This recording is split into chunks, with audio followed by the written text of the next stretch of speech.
अहिंसा परमो धर्म की। आचार्य गुरुवर श्री कुंद कुंद भगवान की। आचार्य गुरुवर श्री ज्ञान सागर मुनि महाराज की।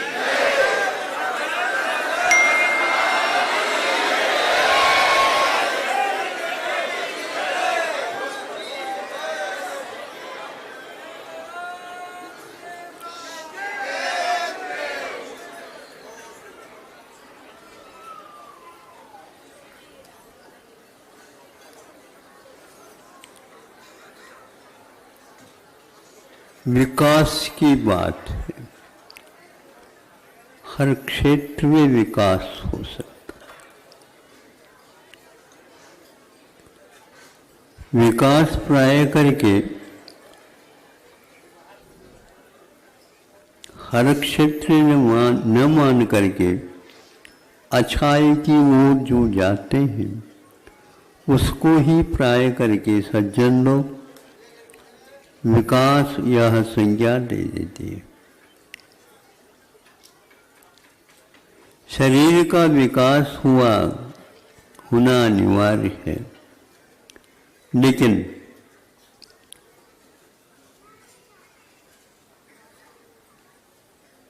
चर्बी का इत्यादि का संग्रह शरीर में ज़्यादा होता है तो वह शरीर का विकास नहीं माना जाता, किंतु जीवन विनाश के लिए कारण होता है। हम विकास चाहते हैं, बहुत अच्छा है, लेकिन सर्वप्रथम विपरीत तत्वों का विकास न हो यह सावधानी अनिवार्य होती है। बच्चे छोटे रहते हैं, विकासशीलों में आते हैं, फिर भी उन्हें क्या हानिकारक है और क्या लाभप्रद है इसका बोध नहीं रहता। जिन्हें रहता है उन्हें ये फुर्सत नहीं है कि बच्चों को समझा दें। आप यहाँ पर कुछ समझने के लिए आए हैं, यही है, सही है। समझाने के लिए तो नहीं आए, हाँ? नहीं है, बुरा है क्या समझाना? है? हाँ, आपका समझाना तब प्रामाणिक माना जाता है आप पहले समझ करके उसको आत्मसात कर लेते। विकास के और विनाश के इन दोनों बिंदुओं के बारे में हमेशा हमेशा जो सज्जन इसके गुणधर्मों को अनुभव में ला रहे हैं वे अवश्य करुणा करते हैं और क्या, और दूसरे को भी, इसको जो नहीं सुनना चाहता उसको भी सुना देते हैं। कैसे सुना देते हैं? ये युक्ति से सुना देते हैं।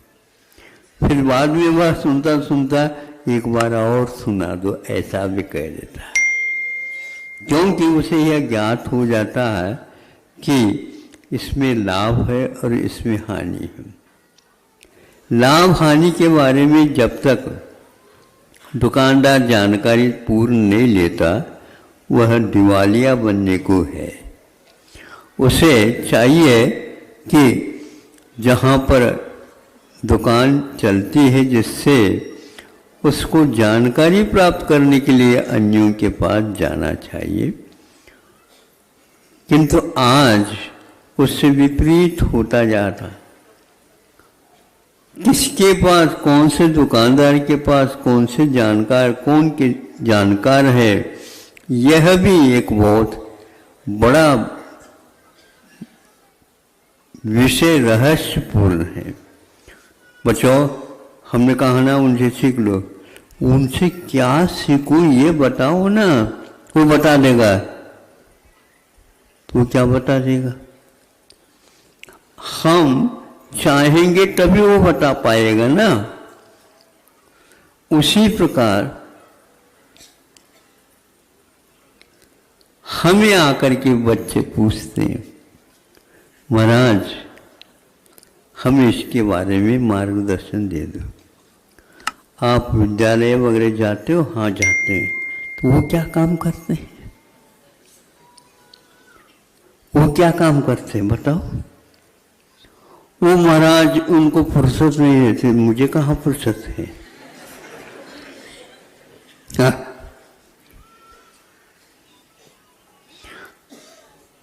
तात्कालिक समस्या को दूर करने के लिए माता पिता बच्चों को हमारे पास भेज देते। अब हम क्या करें? हमारे पास कुछ नहीं। कैसे नहीं महाराज? सब लोगों को तो आप मार्गदर्शन देते, फिर रविवार के दिन आ जाना, फिर देंगे हम। सबके साथ आपको भी मिल जाएगा और दूसरों को भी मिल जाएगा। ये क्या विकास है मैं बताओ?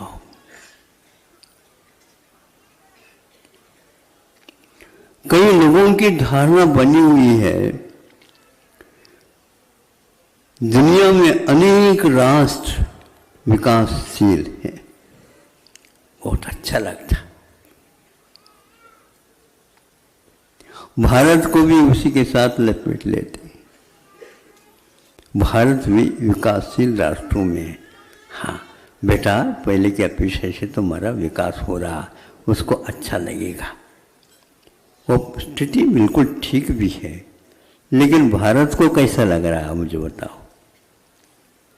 कई लोग तो कहते हैं भारत विकासशील राष्ट्रों में है।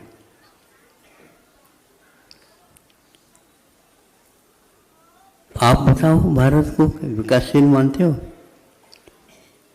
फिर विनाशशील मानते हो? हाँ?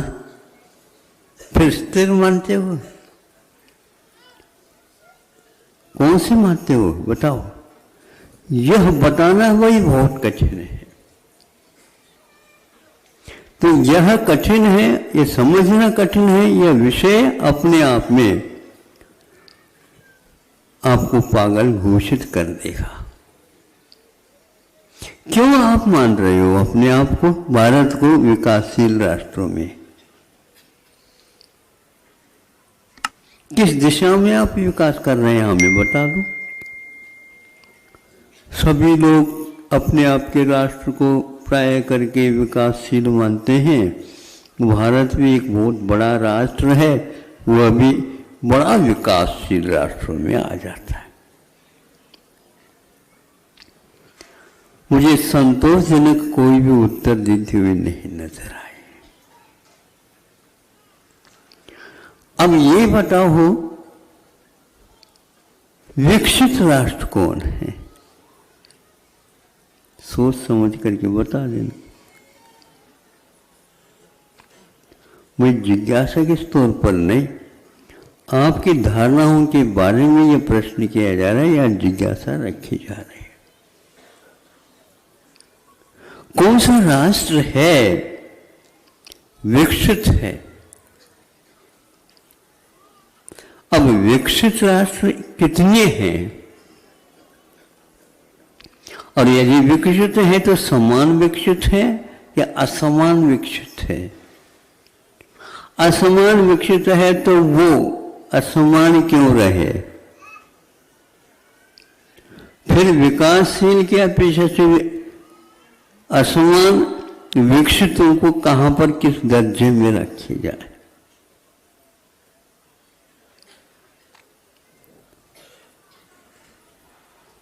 ये छोटा है। छोटा क्यों है? ये थोड़ा ही जानता है और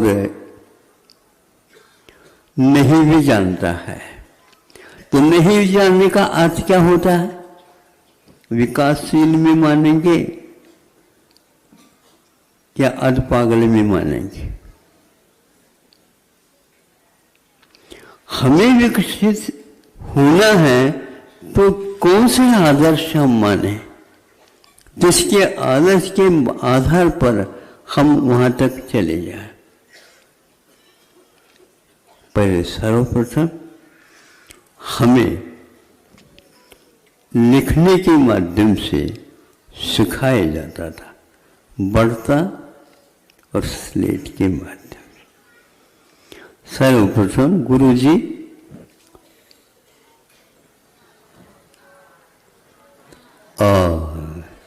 आ नहीं बोलते, बुंदेलखंड में छोटा आ बड़ा आ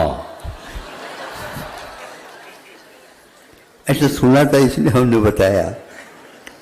अपने आप में अ छोटा ही रहता है और अपने आप में आ गुरु बड़ा रहता है।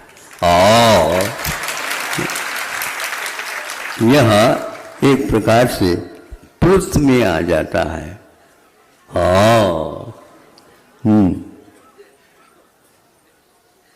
इसलिए ऐसा भी नहीं बोलना और को ये क्या हुआ, आधा अ को खा लिया। इसीलिए इसमें विकास ने संधि आदि खोने के उपरांत विकास होता।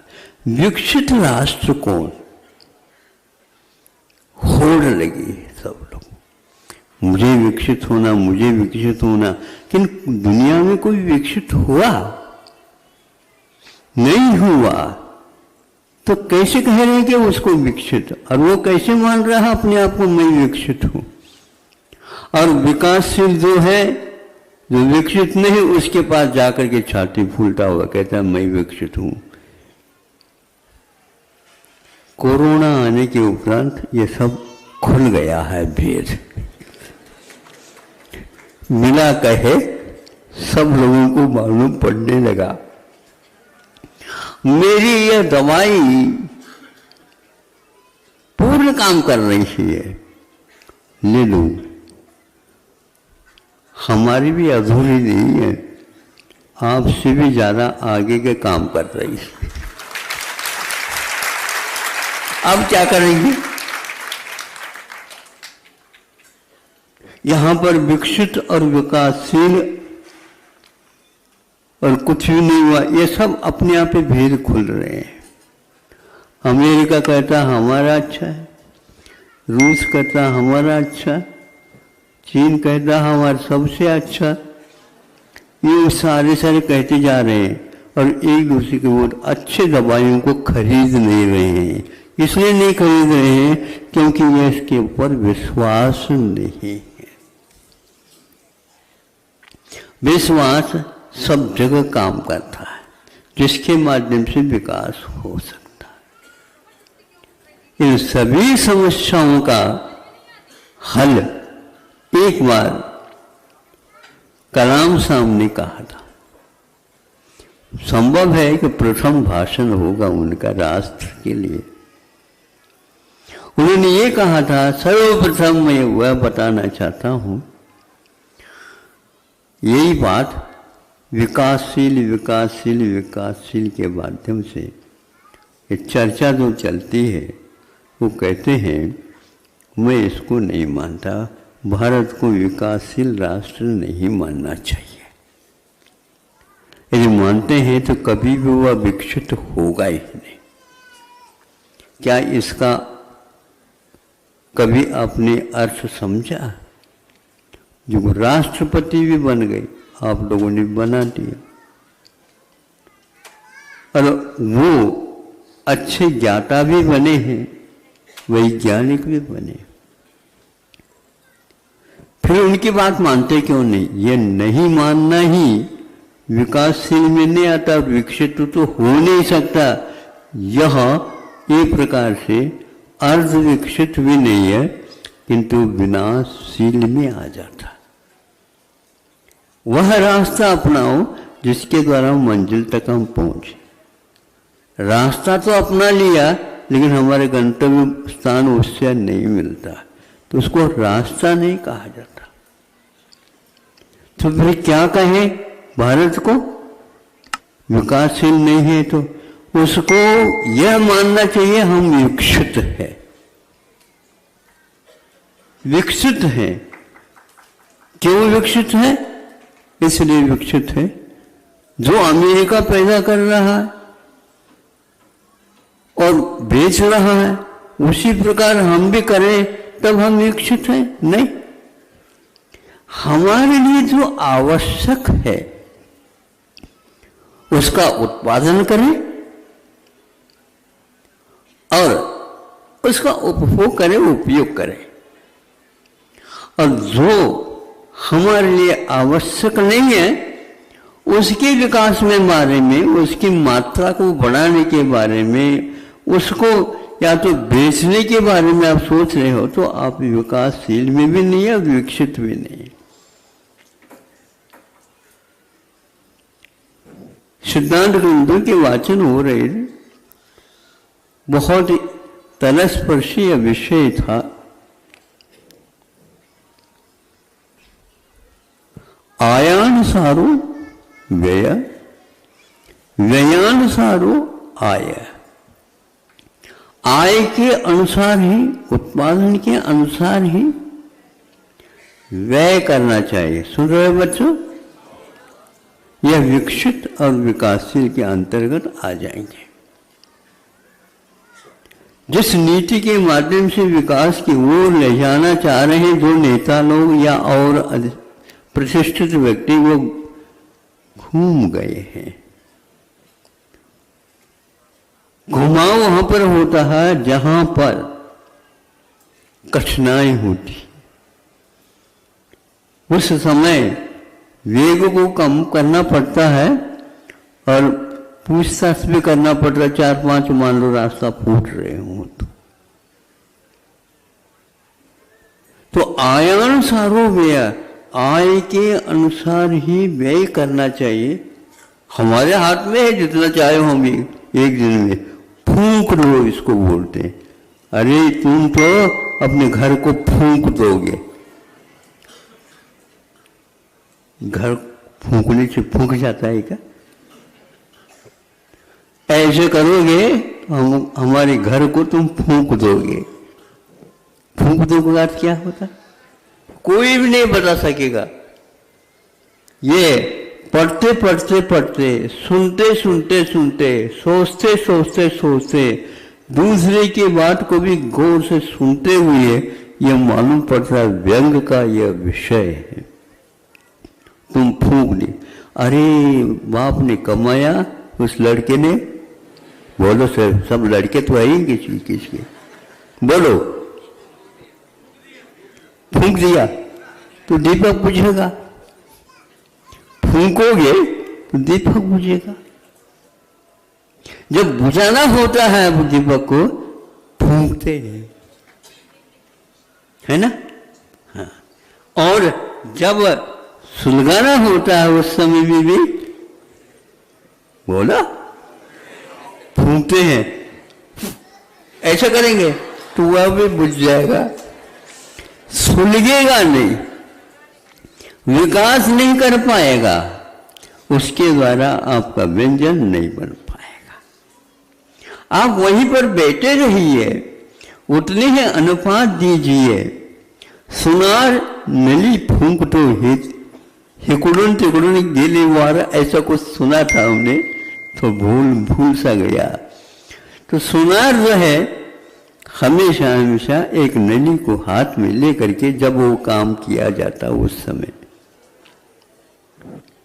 फूंकता रहता है, लेकिन फूंकने की उनकी गति और उस नली को वह बार बार इधर उधर करता हुआ रहता है। आपको तो आवरण की ओर दृष्टि है, लेकिन आवरण बनाने की ओर दृष्टि उनकी है। आभरण यदि बन रहा है उस समय आप इसको देख सकते, सुन सकते और पूछताछ कर सकते हैं। वह नली में से आग आती रहती है और वह नली उसके पास सामने जो ऊटी है उसमें उसको रखी रहती है, चुबाई रखी रहती है। उसके माध्यम से उस आग को इस ओर मुख की ओर नहीं आता, नली के एक ध्रुव की ओर, और उसके अग्रभाग पर फूंकता रहता, बहुत धीरे से फूंकता रहता है और वह आग जा करके आभरण में, जो कि एक रत्न का नग है और एक मुद्रा आदि कोई भी हार हो गई तो उसको लगने से उस हार के साथ जड़ जाता है, जिसको जल इसमें यह नग जड़ा हुआ है, फिर वो गिरेगा नहीं। बहुत अच्छे ढंग से करता है तब तो उसमें से जो पहलू हैं वह विकास को प्राप्त होते रहते हैं।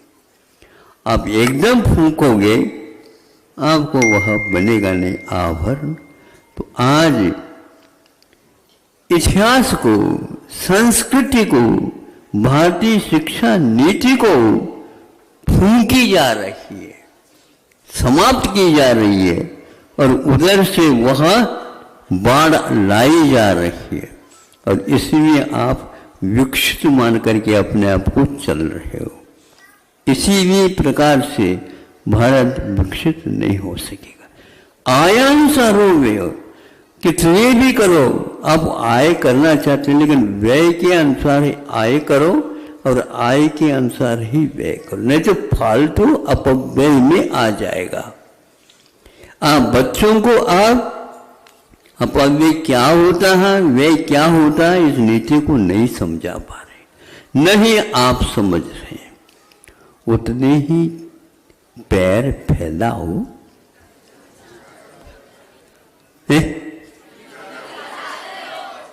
जितनी चादर हो। चादर भी कह सकते, चादर भी कह सकते।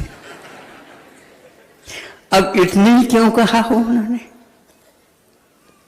क्योंकि ज्यादा अपने पैर फैलाएंगे तो सर्दी लग जाएगी, फिर नींद उड़ जाएगी, फिर सुबह तक जुकाम हो जाएगी, फिर भोजन कम हो जाएगा, गड़बड़ हो जाएगा। जो हमने बताया था व्यंजन, वो व्यंजन अब हमारे लिए अच्छा नहीं लगेगा। लगभग यही भारत की नीति हो रही है। वह अच्छा नहीं लग रहा उसको कुछ भी अच्छा नहीं लग रहा। देखो, बड़े आते हैं, छोटे आते हैं, दूर से ही आना जाना बना ही रखना चाहिए। अभी आप लोगों के लिए क्या सिखाया जा रहा है? दूर रहो, दूर रहो। और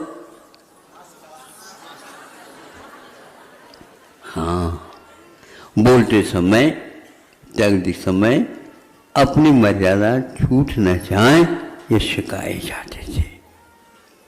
लेकिन आज ये बीमारी के कारण सिखाया जा रहा और बार बार वह कोरोना आपको नचा रहा। मैं आ रहा हूं, मैं आ रहा हूं। मैं विद्यालय खुल पा रहे और न ही छात्र छात्राएं आ पा रहे। महाराज, छात्राएं वगैरह जाना तो चाहते हैं लेकिन अभिभावक कहते हैं बेटा अभी नहीं। कब? जब कोरोना, तब तक दूसरा और कोरोना आएगा, फिर ये दूसरा और कोरोना आएगा, तीसरी खेप में और आने वाला, ऐसा पब्लिसिटी है। और तीसरा उसका स्वरूप क्या है क्या पता? विकसित राष्ट्र जानते हैं महाराज। ये अच्छा हो गया कि विकसित भारत नहीं हुआ, इसलिए इसकी दवाई कभी भी बदनाम नहीं होगी और इसका काढ़ा हमेशा हमेशा जीवित रहेगा।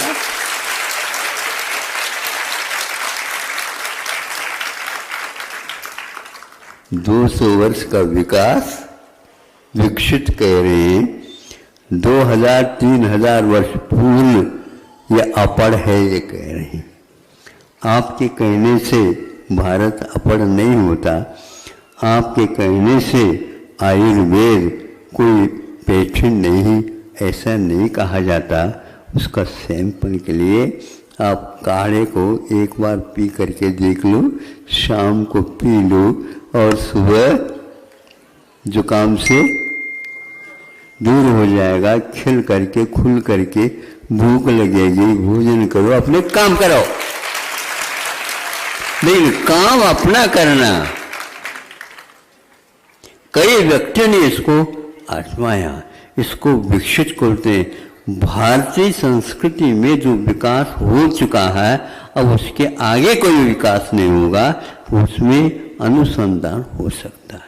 लेकिन अंधाधुंध अनुसंधान हो रहे हैं तो उसके ऊपर लिखना पड़ रहा है, काढ़े के ऊपर और उसके फांकी के ऊपर, किसी भी पर्याय के ऊपर उस दवाई के ये नहीं लिखा गया है, ये नहीं लिखाया जाता है, लिख ही नहीं सकते हम एक्सपायर डेट, इसकी मृत्यु घोषित होगी।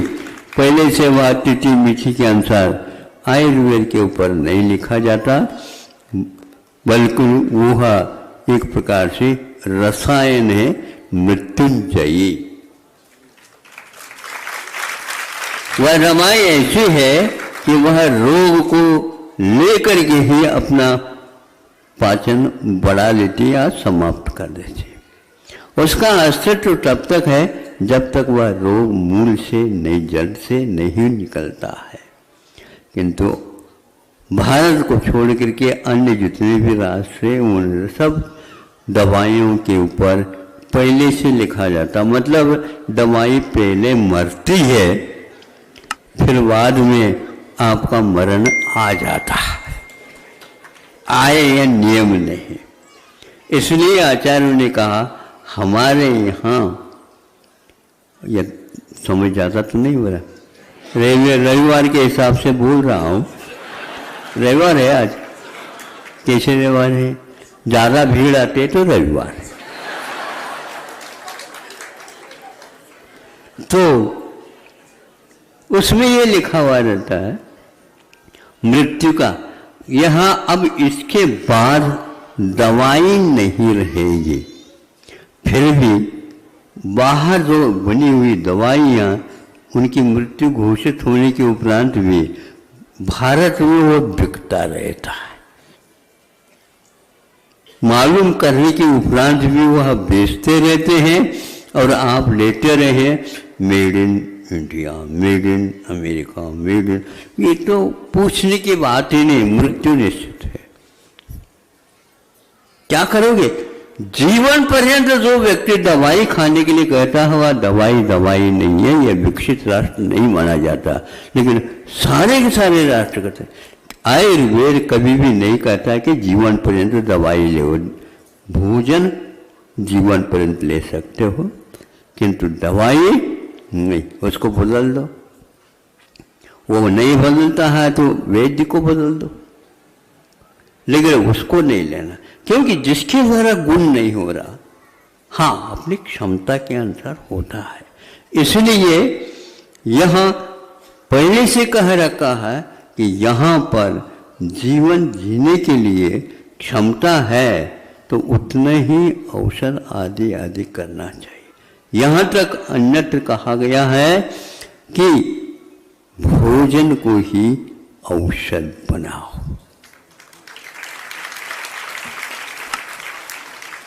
जिससे रोग होता है उसको त्याग, यदनिष्टम तदुर्तयेत, जो अनिष्टकारी है उसका व्रत मैंने उसका त्याग कर देना चाहिए।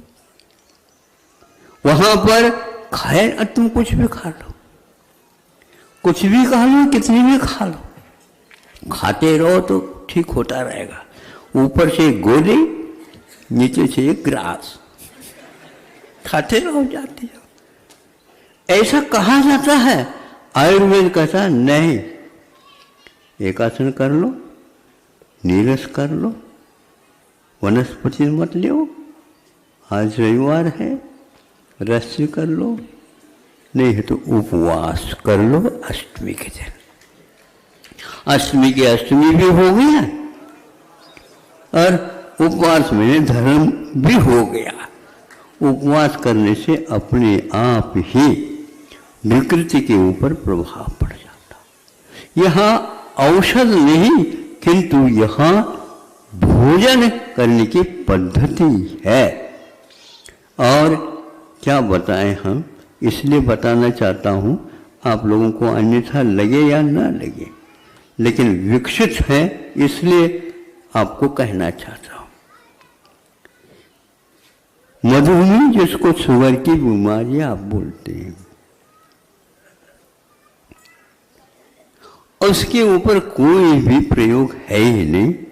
सांत्वना देने के लिए आपको कहा जाता है ये खा लीजिए, ये खा लीजिए, ये खा लीजिए। लेकिन एक ध्यान रखना, आप कम से कम 1 घंटा, 1.5 घंटा, 1 घंटा, 1.5 घंटे के बाद थोड़ा थोड़ा खाते जाओ, बकरी की भांति।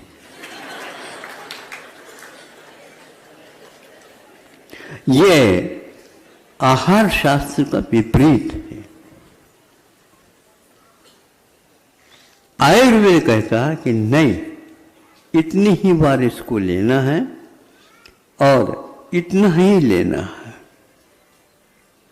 क्योंकि यदि आप उपवास करते हैं तो इसको लेने की कोई आवश्यकता नहीं पड़ती। शुगर को यदि मिटाना चाहते हो तो पहले से कहा हुआ, आप भोजन बार बार न करिए, किंतु नियंत्रण से आप करिए। यदि उपवास करते हैं तो कोई बाधा नहीं।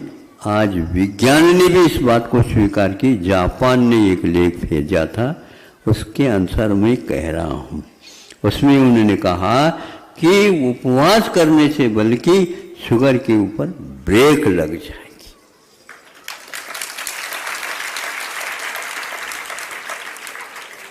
इसी प्रकार अन्य और भी रोग हैं, तो रोग हमेशा हमेशा भोजन के कारण और पुष्ट और पनपते चले जाते हैं।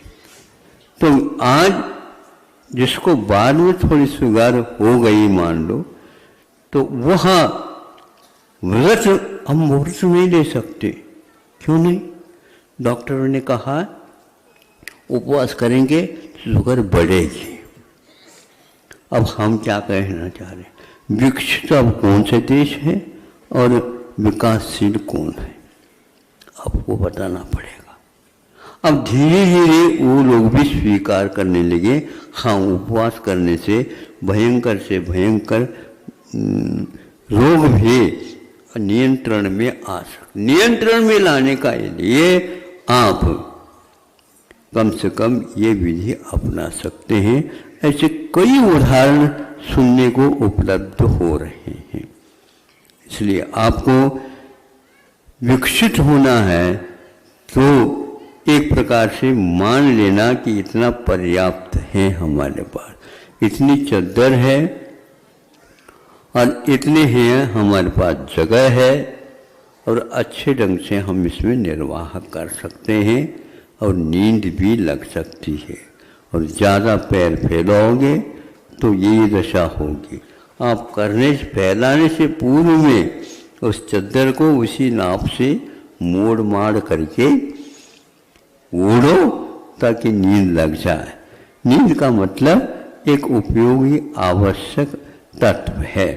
इसीलिए आप विदेशी शिक्षा नीति के माध्यम से और विदेशी चिकित्सा के माध्यम से भारत में कोई भी शिक्षा की उन्नति और चिकित्सा की उन्नति आप कर नहीं सकेंगे।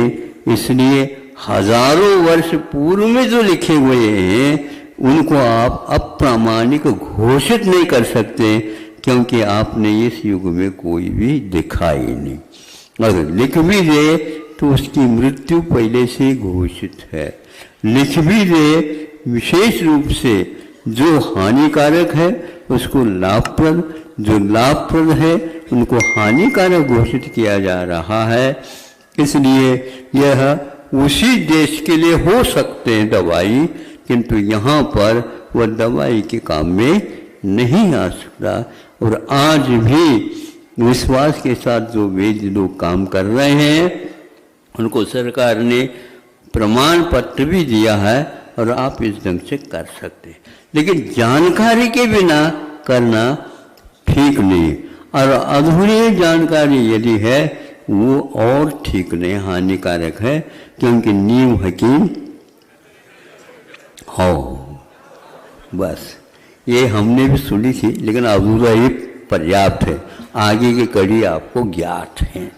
इसलिए पढ़ो, प्रामाणिक पढ़ो, पूरा पढ़ो, फिर अनुभव लो, फिर उसके उपरांत उसका प्रयोग करो। अहिंसा परमो